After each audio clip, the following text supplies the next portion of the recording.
आपने कई बार देखा होगा कि कुछ लोग बहुत उदास से रहते हैं, ग्लूमी से रहते हैं, किसी के साथ हँसते बोलते नहीं हैं, चिड़चिड़े रहते हैं, सबके साथ कट ऑफ होते रहते हैं, लोगों के साथ इंटरैक्ट ही नहीं करना चाहते।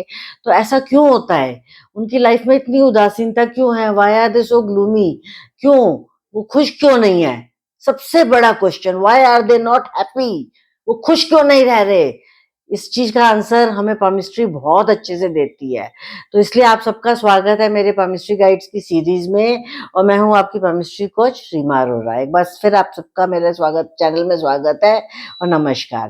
तो आगे हम बढ़ते हैं अपने इस चैनल पे, और टॉपिक इस डिस्कशन में हम कर रहे थे कि अगर हम किसी पर्सन का हाथ देखें तो पामिस्ट्री हमें कैसे हेल्प करती है।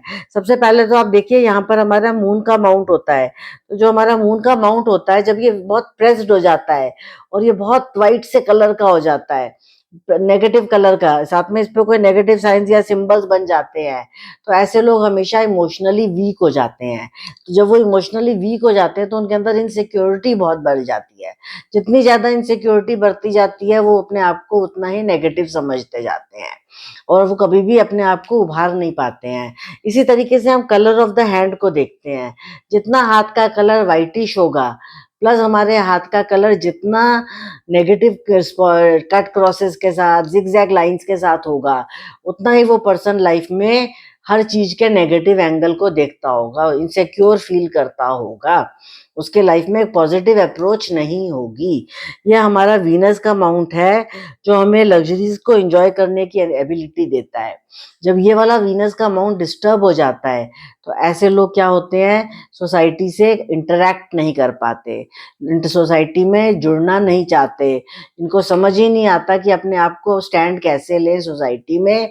इसलिए ये अपने आप को बहुत अकेला फील करते हैं और अपनी लाइफ में नेगेटिव अप्रोच रख के उदासीन रहते हैं। इनकी लाइफ में एक स्ट्रॉन्ग पॉजिटिविटी नहीं होती।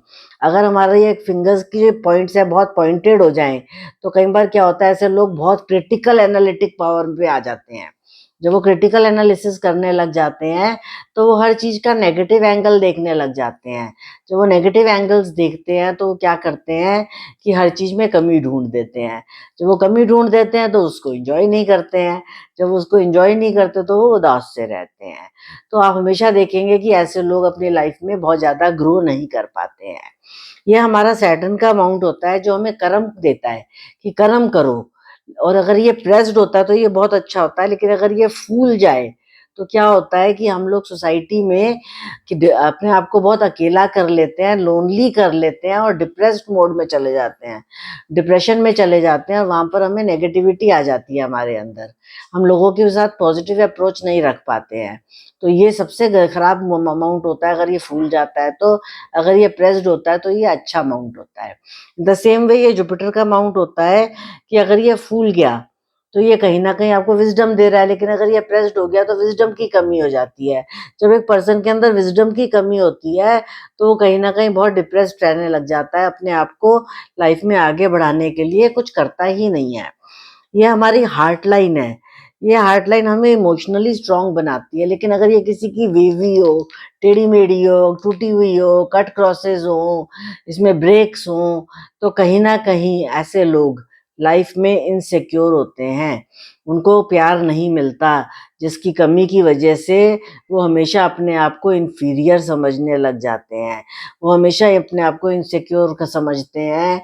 उनको ये लगता है कि सोसाइटी में मैं किसी के से काबिल नहीं हूँ, कोई मेरे को चाहता नहीं है, मैं किसी भी लेवल पर अच्छे से ग्रो नहीं कर पा रहा हूँ। तो वहाँ पर उनको लाइफ में ग्रो करने की एबिलिटी वीक हो जाती है। फिर यहाँ पर हमारा हेडलाइन होता है, जो हमारी ब्रेन है उसको चलाता है। अगर ये भी वेवी हो जाए और ये भी टेढ़ी-मेढ़ी हो जाए तो क्या होता है, ऐसे लोग मेंटली भी स्ट्रॉन्ग नहीं होते। इमोशनली तो वो डिस्टर्ब्ड हैं ही, मेंटली भी वीक हो गए। जब वो मेंटली वीक हो गए तो वो डिसीजन पावर नहीं ले पाते। जब वो डिसीजंस ही नहीं ले पाते हैं तो कहीं न कहीं लाइफ में हमेशा इनसिक्योर होते हैं, हमेशा उदास रहते हैं, हमेशा ग्लूमी फ़ील करते हैं, उनको हँसना ही नहीं आता, उनको लोगों के साथ पॉज़िटिवली इंटरैक्ट करना ही नहीं आता, उनके लाइफ़ में ग्रोथ नहीं होती है, स्टेबिलिटी नहीं आती है। जिनकी लाइफलाइन बहुत डिस्टर्ब्ड होती है, तो कहीं न कहीं उनके घर का माहौल बहुत खराब होता है। तो जब घर का माहौल बहुत खराब हो जाता है, तो वो घर में खुश नहीं रहते हैं, वो घर से बहुत डिस्टर्ब्ड होते हैं। उस केस में वो अपनी फैमिली से दूर भागते हैं। जिसका सैटर्न का माउंट लाइन बहुत खराब होती है, तो वो काम ही नहीं कर पाते। जब वो काम नहीं कर पाते हैं, तो वो पैसे नहीं कमा पाते। जब वो पैसे ही नहीं कमा पाते, तो वो सोसाइटी में खुश कैसे रहेंगे? प्लस अगर उनकी सनलाइन मिसिंग हो जाए, तो फिर तो बिल्कुल ही उनके चांसेस कि नेम फेम भी नहीं मिल रहा है, पैसा भी नहीं मिल रहा है, ग्रोथ भी नहीं मिल रहा है, एनालिसिस भी नहीं हो रही, तो वो लाइफ में करें क्या? इस एंगल से वो अपने आप को हमेशा सोसाइटी से डिप्रेस्ड मोड में रखते हुए अपने आप को ग्लूमी कर लेते हैं, उदास कर हो जाते हैं, लेज़ी हो जाते हैं, इनसिक्योर हो जाते हैं और मेंटली किसी के साथ खुश नहीं रह पाते। आप उनसे जब भी बात करोगे, वो किसी ना किसी प्रॉब्लम की बात करेंगे या रोने की बात करेंगे या नेगेटिव बात करेंगे और उनकी लाइफ का अप्रोच भी नेगेटिव हो जाता है। तो ऐसे लोगों को मोटिवेशन, स्पिरिचुअल प्रेयर्स की और मेडिटेशंस की बहुत ज़रूरत होती है। वो अपने आप को जितना स्पिरिचुअली स्ट्रॉन्ग ग्रो करेंगे, उतना ही वो अपने इस ग्लूमीनेस से बाहर निकल के वापस पॉजिटिविटी में आएँगे। जब वो पॉजिटिविटी में आएँगे, तो वो खुश रहेंगे। तो ये उनके लिए एक गाइडेंस है। Thank you.